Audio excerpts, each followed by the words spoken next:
So hello guys, तो इस series में इंपॉर्टेंट करंट अफेयर्स का हम रिवीजन कर रहे हैं। तो चलिए आज की क्लास स्टार्ट करते हैं बिना टाइम वेस्ट करें। तो इस प्रश्न में क्या पूछ रहे हैं, टाटा पावर के एमडी सीईओ कौन बने? तो आंसर होगा प्रवीर सिन्हा। एक्चुअली में अभी तक यही थे और अभी इनका कार्यकाल फिर से बढ़ा दिया गया अगले 4 सालों के लिए। वैसे अभी टीसीएस के सीईओ बने थे के कृतिवासन, टेक महिंद्रा के एमडी सीईओ बने थे मोहित जोशी और बीपीसीएल के सीएमडी बने जी कृष्ण कुमार। अच्छा, आप लोग मुझे बताओ कि बीपीसीएल के भी ब्रांड एम्बेसडर बने थे कौन? कौन बने थे बताओ। अगला प्रश्न है 100% विद्युतीकृत रेलवे नेटवर्क वाला भारत का पहला राज्य कौन सा बन गया? तो आंसर होगा हरियाणा। तो अभी भारतीय रेलवे ने हरियाणा में रेलवे नेटवर्क का 100% इलेक्ट्रिफिकेशन पूरा कर लिया है और ऐसा करने वाला ये पहला राज्य भी हो गया है हरियाणा। और आपको पता है रेलवे के 2 लक्ष्य थे कि 2023 तक उसे पूरी तरह से भारत में इलेक्ट्रीफाइड होना है, विद्युतीकृत होना है। और दूसरा लक्ष्य क्या है? जीरो कार्बन एमिशन का लक्ष्य है 2030 का। और जीरो कार्बन एमिशन या कार्बन न्यूट्रल होने का लक्ष्य भारत का कब का है? भारत का 2070 का है। और रेलवे की बात करेंगे तो 2030 का है। फिर बताओ किस बैंक ने भारत की पहली पॉकेट साइज स्वाइप मशीन जिसका नाम है माइक्रोपेस को लॉन्च किया? तो आंसर होगा एक्सिस बैंक। देखो, एक्सिस बैंक की बात करें तो इसका हेडक्वार्टर मुंबई में है, एमडी सीईओ अमिताभ चौधरी हैं और टैगलाइन होती है बढ़ती का नाम जिंदगी। फिर आपसे पूछ रहे हैं अंतरराष्ट्रीय मुक्केबाजी संघ के उपाध्यक्ष बने कौन? अजय सिंह। और मुक्केबाजी से 4 महिलाओं के नाम हमने पढ़े थे, 4 महिला खिलाड़ियों के नाम, क्योंकि अभी महिला मुक्केबाजी चैंपियनशिप जो भारत में हुई थी उसमें इन्होंने गोल्ड जीता। कौन कौन है वो 4 प्लेयर? लवलीना बोरगोहेन, निखत जरीन, स्वीटी बुर्रा और नीतू घनघस। और अगर मैं आपसे पूछूं कि हॉकी इंडिया के अध्यक्ष कौन है? तो आंसर होगा दिलीप टिर्की। आप मुझे बताओ कि अभी मेंस हॉकी टीम के जो कोच बने थे, इस साल नए बने थे, उनका नाम क्या है? मैंने आपको कई बार बताया और ये बोला ये प्रश्न इंपॉर्टेंट हो गया क्योंकि अभी जब से एशियन गेम्स में हमारी मेंस हॉकी टीम जीती है तब से हॉकी से संबंधित जो भी प्रश्न है वो सारे इंपॉर्टेंट है। और अभी तो किसी एक एग्जाम में ये प्रश्न पूछा भी गया था कि कोच का नाम क्या है। तो आप बताओ। अगला प्रश्न है चिराग शेट्टी और किसने स्विस ओपन 2023 में युगल खिताब जीता? तो आंसर होगा भाई 2 ही तो जोड़ी फेमस है, चिराग शेट्टी और सात्विक साईराज रंकीरेड्डी की। अभी एशियन गेम्स में इन्होंने तो गोल्ड जीता था। फिर आपसे पूछ रहे हैं अभी किस राज्य के मुख्यमंत्री ने पथ श्री रास्ता श्री परियोजना शुरू की? तो आंसर होगा पश्चिम बंगाल। फिर आपसे पूछ रहे हैं नाटो का 31वां सदस्य देश बन गया, फिनलैंड बन गया। नाटो मतलब नॉर्थ अटलांटिक ट्रीटी ऑर्गेनाइजेशन, इसका मुख्यालय आपको मिलेगा ब्रसेल बेल्जियम में। और यहाँ पे फिनलैंड की बात करेंगे तो इसकी कैपिटल होती है हेलसिंकी। करेंसी तो यूरो है ही सही। और अभी जो हैप्पीनेस इंडेक्स आया था उसमें भारत 126 नंबर पे था और टॉप पे फिनलैंड था। फिर बताइए बिहार खादी हस्तशिल्प और हैंडलूम का ब्रांड एम्बेसडर किसे बनाया गया? तो आंसर होगा मैथिली ठाकुर को। ये जो मैथिली ठाकुर है ना, ये कौन है? ये बिहार की लोक गायिका है, फोक सिंगर है। और इन्हीं को अभी बिहार राज्य खादी ग्रामोद्योग बोर्ड ने उन्हें बिहार खादी के लिए ब्रांड एम्बेसडर बनाया, ये याद रखना। फिर बताओ कि why can't elephant be red, इस बुक को किसने लिखा है? वाणी त्रिपाठी ने लिखा है।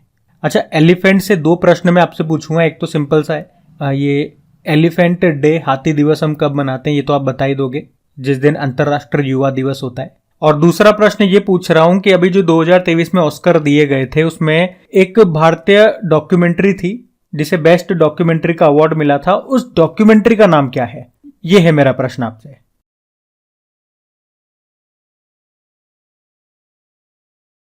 फिर आपसे पूछ रहे हैं कि किसे लगातार दूसरे साल 2022 tree cities of the world के रूप में मान्यता दी गई? तो आंसर होगा मुंबई को। तो इस बार हैदराबाद शामिल नहीं है, ओनली मुंबई शामिल है, ये ध्यान रखना। और किसने शामिल किया? तो फूड एंड एग्रीकल्चर ऑर्गेनाइजेशन ने, जिसका हेडक्वार्टर कहां पर है? रोम इटली में है।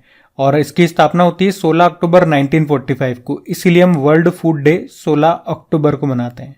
और इसी से संबंधित एक इंपॉर्टेंट प्रश्न है कि अभी टाइम मैगजीन ने वर्ल्ड्स ग्रेटेस्ट प्लेसेस 2023 की सूची जारी की जिसमें 2 भारतीय स्थानों को शामिल किया। एक उड़ीसा का मयूरभंज है तो दूसरा लद्दाख है, ये भी जरूर याद रखना। फिर आपसे पूछ रहे हैं कि नासा के मून टू मार्स प्रोग्राम के पहले प्रमुख के रूप में किसे नियुक्त किया गया? तो आंसर होगा अमित क्षत्रिय को। अमित क्षत्रिय ये एक भारतीय अमेरिकी इंजीनियर है और इनको अभी मून टू मार्स प्रोग्राम के प्रथम प्रमुख के रूप में नियुक्त किया गया। वैसे भी नेशनल हेल्थ अथॉरिटी राष्ट्रीय स्वास्थ्य प्राधिकरण के अध्यक्ष बने प्रवीण शर्मा, और नागरिक विमानन महानिदेशालय यानी कि directorate general of civil aviation के अध्यक्ष बने कौन?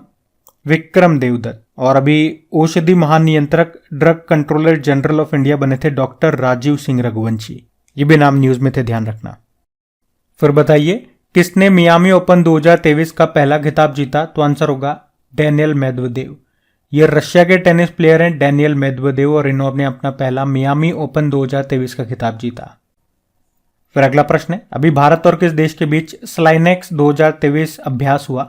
तो ये स्लाइनेक्स श्रीलंका और भारत के बीच में होता है। SL मतलब श्रीलंका, IN मतलब इंडिया, और एक्सरसाइज तो एक्सरसाइज है ही सही। इस बार ये 10वां संस्करण था। कहाँ पे हुआ? श्रीलंका के कोलंबो में। और इसमें भारत की तरफ से INS किल्टन और INS सावित्री ने हिस्सा लिया, और एक चेतक हेलीकॉप्टर भी था और एक डॉर्नियर समुद्री गश्ती विमान भी था। वैसे श्रीलंका के साथ एक और एक्सरसाइज करते हैं हम, कौन सा? मित्र शक्ति। फिर अगला प्रश्न है, अभी अर्जुन पुरस्कार जीतने वाले पहले क्रिकेटर का निधन हो गया, नाम बताओ उनका। अच्छा प्रश्न है ये, सलीम दुर्रानी उनका नाम है। तो भारत के पूर्व क्रिकेटर रहे सलीम दुर्रानी, अभी इनका निधन हो गया। और इनका नाम क्यों इंपॉर्टेंट है? क्योंकि मैंने कहा ना, ये अर्जुन पुरस्कार जीतने वाले पहले क्रिकेटर थे, या यूं कह दूं कि अफगानिस्तान में पैदा होने वाले एकमात्र भारतीय टेस्ट क्रिकेटर थे ये। अर्जुन पुरस्कार की बात हुई, इसे कब स्थापित किया गया था? 1961 में। और ये जो नंदू नाटेकर हैं, 1956 में अंतर्राष्ट्रीय खिताब जीतने वाले पहले भारतीय बैडमिंटन प्लेयर थे ये। इनका भी अभी निधन हो गया, इसीलिए मैं आपको बता रहा हूं।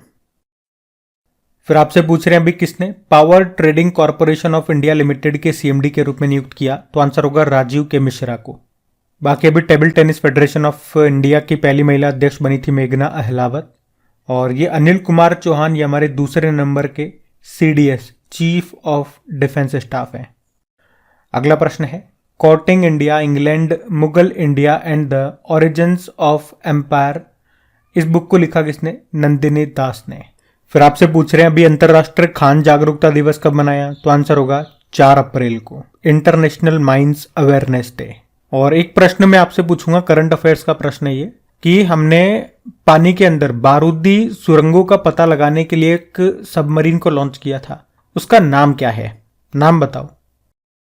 अगला प्रश्न है, मैड्रिड स्पिन मास्टर्स 2023 में महिला एकल वुमेन सिंगल का टाइटल किसने जीता? तो आंसर होगा ग्रेगोरिया मारेस्का तुनजुंग ने। अब आप कहोगे ये तो भारतीय भी नहीं है, तो ये नाम मैं आपको क्यों बता रहा हूं? क्योंकि इन्होंने जिसको हराया वो भारतीय है, यानी कि उप विजेता रनर अप ये भारतीय हैं, नाम है PV सिंधु, इसलिए मैं आपको बता रहा हूं। अगला प्रश्न क्या है, विश्व का पहला लिक्विड हाइड्रोजन फेरी ये कहां पे शुरू हुआ? तो आंसर होगा नॉर्वे में, और इसका नाम है MF हाइड्रा। और ये लिक्विड हाइड्रोजन पर चलने वाली विश्व की पहली फेरी है। फेरी यानी कि जहाज है जो लोगों को एक जगह से दूसरी जगह पे लेके जाएगा। नॉर्वे की कैपिटल क्या होती है? ओस्लो, करेंसी है क्रोन। आप जानते हो देश का पहला लिक्विड मिरर टेलीस्कोप ये कहां पे स्थापित किया गया था? उत्तराखंड में। और अगर पूछो देश का पहला शुद्ध हरित हाइड्रोजन प्लांट कहां पे शुरू हुआ? असम में। और जहाज से याद आएगा, दुनिया की सबसे लंबी नदी क्रूज सेवा जैसे हम कहते हैं गंगा विलास, ये शुरू हुई थी वाराणसी और असम के डिब्रूगढ़ के बीच में। और दुनिया का पहला शिप टनल कहां पे बनेगा? तो वो नॉर्वे में ही बनेगा, ये भी ध्यान रखना। फिर बताओ, अभी अप्रैल 2023 में भारत और किस देश के बीच कोप इंडिया एक्सरसाइज हुआ था?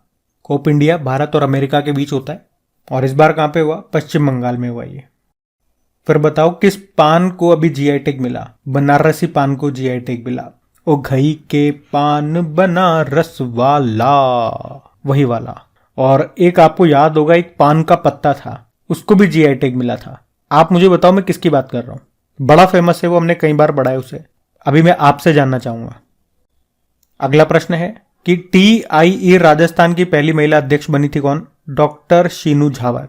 TIE का मतलब हो गया द इंडस एंटरप्रेन्योर राजस्थान। इसने अभी डॉक्टर शीनू झावर इनको 2 सालों के लिए अपने नए अध्यक्ष के रूप में नियुक्त किया, और आप कह सकते हो इस पद पर आने वाली वो पहली महिला अध्यक्ष भी होंगी। और सुष्मिता शुक्ला की बात करें तो फेडरल रिजर्व बैंक की पहली अभी ये उपाध्यक्ष बनी है। और रश्मि शुक्ला अगर पूछे तो सशस्त्र सीमा बल की डायरेक्टर जनरल बनी थी। शुक्ला है दोनों।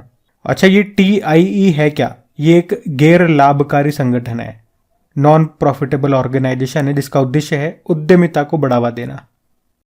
फिर बताओ, हाल ही में मेनहोल की सफाई के लिए बड़े पैमाने पर रोबोटिक्स तकनीक का उपयोग करने वाला पहला राज्य कौन सा बना? तो आंसर होगा इसका केरल। तो मेनहोल की सफाई करने के लिए जिस रोबोटिक सिस्टम का ये यूज कर रहे हैं उसका नाम भी इन्होंने रखा है, उसका नाम बैंडिकूट रखा है। तो याद रखना, इस तरह से केरल ये देश का पहला राज्य बन गया जिसने अपने सभी चालू मेनहोलों को साफ करने के लिए रोबोटिक तकनीक का इस्तेमाल किया है। बैंडिकूट ये जो रोबोट है इसने किसने तैयार किया? इसे तिरुवनंतपुरम में जो जेनेर रोबोटिक्स नाम की कंपनी है उसने बनाया है। अच्छा, इसी तरह से एक और प्रश्न मैं आपको याद दिलाऊं, अभी तमिलनाडु में सेप्टिक टैंक साफ करने के लिए आईआईटी मद्रास ने एक रोबोट बनाया था। उस रोबोट का नाम क्या है? होमोसेप। ये भी याद रखना। और अगर आपसे पूछे ना कि देश का पहला एआई और रोबोटिक्स टेक्नोलॉजी पार्क, जिसे आर्ट पार्क कहते हैं, इसको कहाँ स्थापित किया गया? बंगलुरु में। और अगर आपसे पूछे कि इसरो ने व्योमित्र नाम से हाफ ह्यूमनॉइड रोबोट बनाया था गगनयान मिशन के लिए, उसका नाम क्या है? अच्छा, नाम ही मैंने बता दिया, व्योमित्र उसका नाम है। ध्यान रखना, ये बढ़ते आगे। फिर बताइए, अभी किसने एआई भाषा मॉडल लामा को लॉन्च करने की घोषणा की थी? तो आंसर होगा मेटा ने। मेटा यानी कि जिसे पहले फेसबुक कहा करते थे, और इसने चैट जीपीटी की टक्कर में ये उतारा था लामा, जिसका मुख्य उद्देश्य है आर्टिफिशियल इंटेलिजेंस के क्षेत्र में शोधकर्ताओं की सहायता करना। और ये जो लामा है ना, ये मेटा के द्वारा बनाया गया तीसरा बड़ा भाषा मॉडल है। इससे पहले ये गैलेक्टिका और उसके बाद ब्लेंडर भी उतार चुका है। आपको याद होगा, इसी तरह से अभी गूगल ने भी एआई आधारित चैटबॉट लॉन्च किया था जिसका नाम बार्ड रखा था। अच्छा, एक प्रश्न मैं आपसे पूछता हूं, अभी किसने भारतीय भाषाओं को डिजिटल दुनिया में बढ़ावा देने के लिए प्रोजेक्ट एलोरा शुरू किया था? इसका उत्तर दो अगर आपको आता है तो। हम बढ़ते आगे। चलो फिर बताओ, अभी किसे बेस्ट एडवेंचर टूरिज्म डेस्टिनेशन का अवार्ड मिला? तो आंसर होगा जम्मू कश्मीर को। तो अभी इंडिया टुडे टूरिज्म सर्वे ने जम्मू कश्मीर पर्यटन को सर्वश्रेष्ठ पर्यटन पुरस्कार के लिए चुना था। अच्छा, टूरिज्म से संबंधित कुछ और करंट अफेयर्स और कुछ स्टैटिक प्रश्न मैं आपको बताऊं तो ध्यान रखना। पहला पॉइंट तो ये हो जाएगा, एक वैश्विक पर्यटन लचीलापन दिवस होता है जिसे आप अंग्रेजी में global tourism and resilience day बोलोगे। ये मनाया जाता है 17 फरवरी को। बाकी दो आप जरूर जानते होंगे, एक तो नेशनल टूरिज्म डे होता है 25 जनवरी को, और एक अंतर्राष्ट्रीय पर्यटन दिवस होता है 27 सितंबर को। आपको याद है अभी अंतर्राष्ट्रीय पर्यटन मेला जिसका नाम रखा है फितूर 2023, इसका आयोजन कहाँ हुआ था? 2023 के स्टार्टिंग में हुआ था। ये आंसर होगा मैड्रिड, स्पेन में। और ये भी याद रखना कि केरल पर्यटन ने अभी वर्ल्ड ट्रेवल मार्ट में रेस्पॉन्सिबल टूरिज्म ग्लोबल अवार्ड भी जीता था। और अभी शंघाई कोऑपरेशन ऑर्गेनाइजेशन ने किसे अपनी पहली पर्यटन और सांस्कृतिक राजधानी बनाया था? वाराणसी को। ध्यान रखना ये पॉइंट्स। बढ़ते आगे। फिर बताओ, अभी फरवरी 2023 में ICC women's T20 world cup 2023 का खिताब किसने जीता? तो आंसर होगा ऑस्ट्रेलिया ने। तो यहां हमने बात करी ICC women's T20 world cup की, जिसका आयोजन कहां पे हुआ? साउथ अफ्रीका में हुआ। और इसको जीत लिया ऑस्ट्रेलिया ने। किसे हराया? साउथ अफ्रीका को हराया। ऑस्ट्रेलिया ने 6वीं बार ये खिताब जीता है। और अगली बार जब ये होगा ना, अगले साल जब ये होगा 2024 में, तो वो भी याद रखना वो कहां पे होगा? वो बांग्लादेश में होगा। ये इंपॉर्टेंट क्वेश्चन है। फिर बताओ, अभी किसने 2023 का मार्कोनी पुरस्कार जीता? तो आंसर होगा हरि बालकृष्णन ने। तो कंप्यूटर वैज्ञानिक है ये हरि बालकृष्णन, और इन्होंने 2023 का ये मार्कोनी पुरस्कार जीता है। और सज्जन जिंदल ये JSW स्टील के चेयरमैन है। अभी एंटरप्रेन्योर ऑफ द ईयर 2022 का खिताब इन्होंने जीता। डॉक्टर महेंद्र मिश्रा, अभी बांग्लादेश की कैपिटल ढाका में अंतर्राष्ट्रीय मातृभाषा पुरस्कार इन्होंने जीता। और अप्पा साहेब धर्माधिकारी महाराष्ट्र भूषण पुरस्कार मिला था इनको अभी।